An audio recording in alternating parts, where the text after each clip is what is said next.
Pisces Sun and Rising. Welcome to your March 2024 Astro Update. It's Raina here.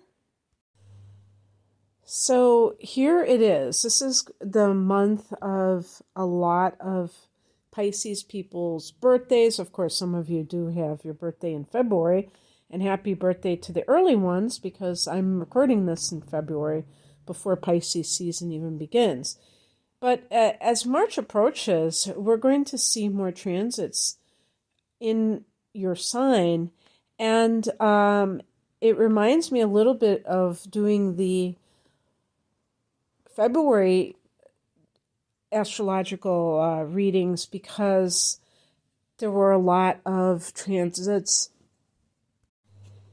in Aquarius. And you might say, well, duh. I mean, it's that time of year, and some of these planets, these inner planets, are, close to the sun. So, of course, they're going to be in the same sign. But no, not just that. One example with February is that Pluto is now in Aquarius as well.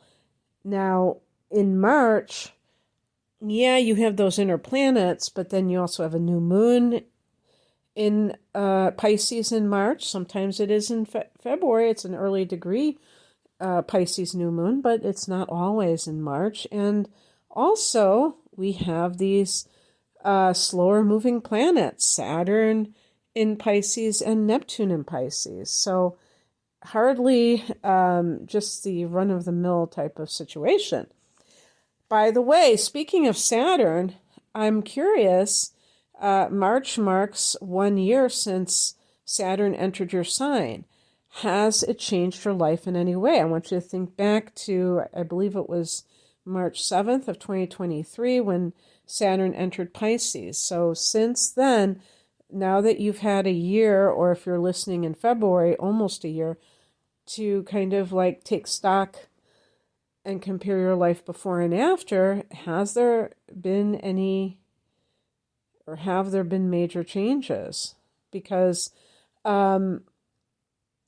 Saturn is the antithesis, or the, complete opposite of a planet like Neptune, which is your ruler. Neptune is all about kind of merging with the cosmos and very indistinct. Saturn is very precise and organized and has boundaries, discipline, all of that. So they're both in the same sign. You've gotten a dose of both energies. Neptune for years, though, and you could say for your whole life because you were born a Pisces, or you are ruled by Neptune, having it on the ascendant. So anyway, I'm just going to go down the line here of some of these major transits, and everything gets kicked off on the 10th. Yes, that late into it. Of course, there are minor transits that are very, sometimes you may hear astrologers talking about a sextile between the moon and Venus or something like that, but it's very fleeting.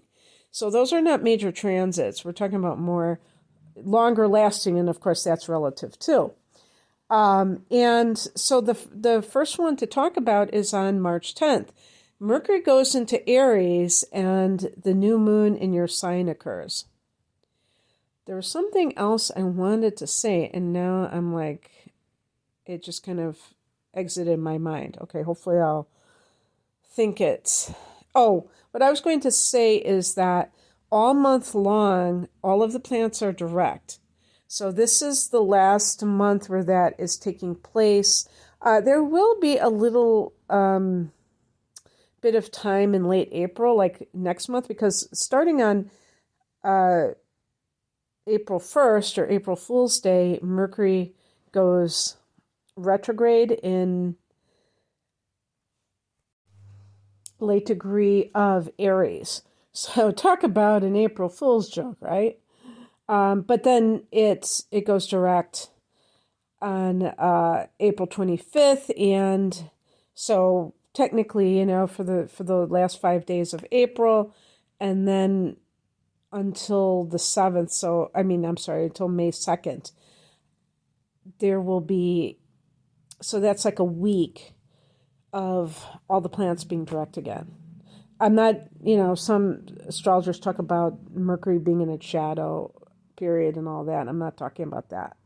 But anyway, so I just wanted to let you know if there's something that you've wanted to launch, this could be a time when it's very advantageous and it's easier to make it happen for yourself. So, what was I saying? Okay. So in terms of these transits, Mercury is going into the second house of earned income. So expect to be working over your finances, thinking about them in some way. Paperwork, this is the tax season, so that's not really that shocking. And it's also a time of, maybe you're getting a bonus. Sometimes I think you get bonuses in the spring, don't you? But anyway, just thinking about your finances for whatever reason, paperwork, what have you. Maybe thinking up income streams that you want to kind of bring out at some point. And on the same day, the new moon is at 20 degrees of Pisces. And this is one of your periods in the year where you can really look at your life and what you want to manifest, along with your birthday and the astrological new year, the regular new year. So think about what kind of things you want to manifest in your next cycle of 12 months until the next year is over with. And if you have your birthday around this time, then you're probably going to be thinking about things that you want to accomplish in your next year on this earth. New developments can occur in your life. On the 11th, so the next day, Venus goes into your sign. It's almost like a little birthday gift, huh? I said birthday gift, even though the 10th is a new moon. It's not necessarily your birthday, but for some people, it might be their birthday. But, just like as an additional kind of blessing, you have Venus in your sign. This makes you more attractive. Yes, people could think that you're more beautiful or more handsome, but what I'm talking about is really being a magnet to good things coming to you. Money, respect, all the good things, love. Somebody thinking that, like I was going to say, somebody thinking you're cute. So that can help if somebody sees you in a favorable way. That can help if you're looking for a job, if you're looking for a relationship. On the 19th, and you may do something with that in terms of getting a haircut, a new haircut or hairstyle. You may go out and buy clothing because you want to beautify yourself. Venus is in the first house. The first house is the house of the self.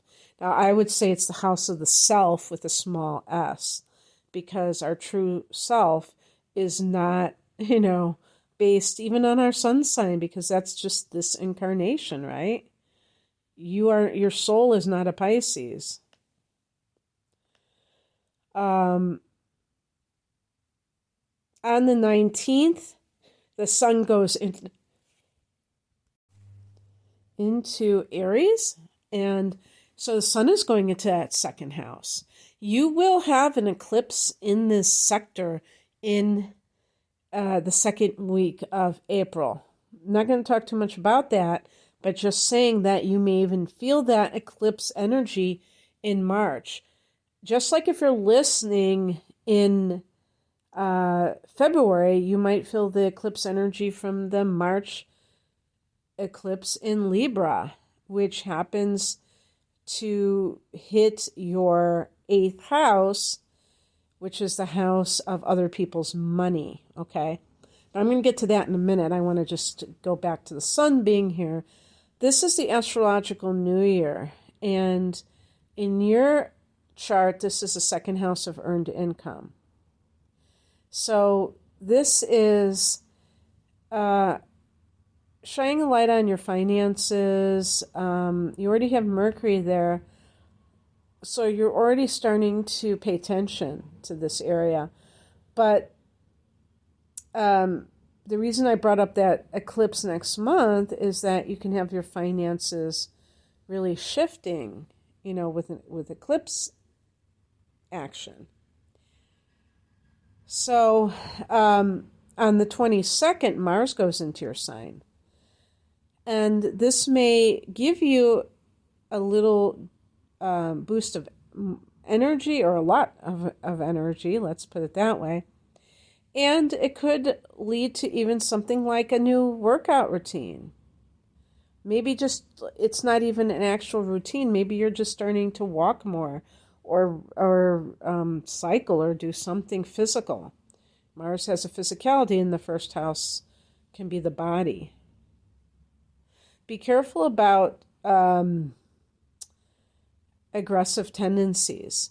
Pisces is a sign that tends to feel victimized, and therefore you tend to be indirect in trying to get what you want. You might even resort to manipulation sometimes, Pisces, because you don't want to come on too strong. But speaking as somebody who has lived with a partner for 40 years, or been with a partner for 40 years, who has Mars and Pisces in his natal chart, I have observed this firsthand. And the thing is that asking for what you want is something that is very, very important. But sometimes people feel guilty for having needs. And what they do is they become, it's like they have to get angry in order to be assertive. And that's messed up, because then you look like a jagoff. There is a sweet spot where you can just be very matter of fact, very serious and matter of fact, and confident. I think that is a key. And, confident that you will get your needs met. The person who is yelling and intimidating, that person feels totally weak ass inside and disempowered. That person is not powerful. So anyway, some of you, Sun in Pisces, may have Mars in Aries in your natal chart. So maybe I should direct it to you guys, because you have to be careful when Mars goes into your first house, into your sign, that you're not being too pushy, too aggressive, and you may not even know why you're acting more aggressive than usual.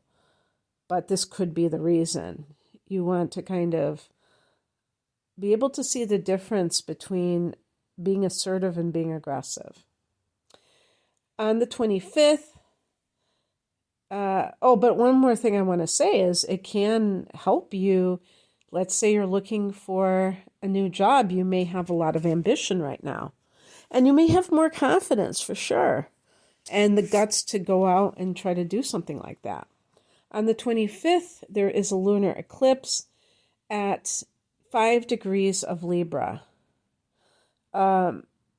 This will, like I said, this is going to fall in your 8th house, which is the house of other people's money, the house of the occult, the house of, which when I say the occult, maybe I should say, that's a good word, but you could say metaphysics. I would say shamanism or personal alchemy, which means that this is a house of death and transformation, which is transformation. So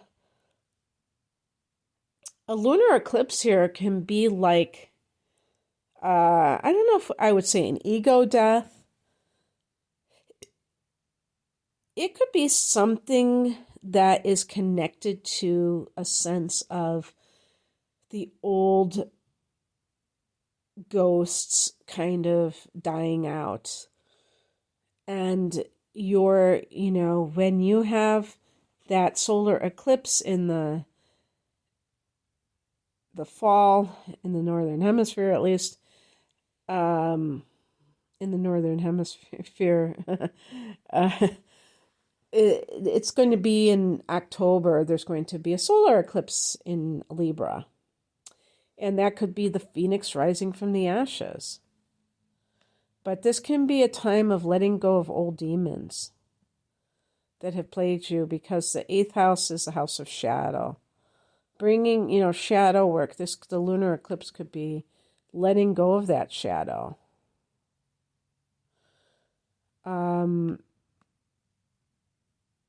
It can be a time of a major spiritual download, a cleansing. That's why I'm saying it's a purging of something that has, maybe it has plagued you, and you're able to finally feel free.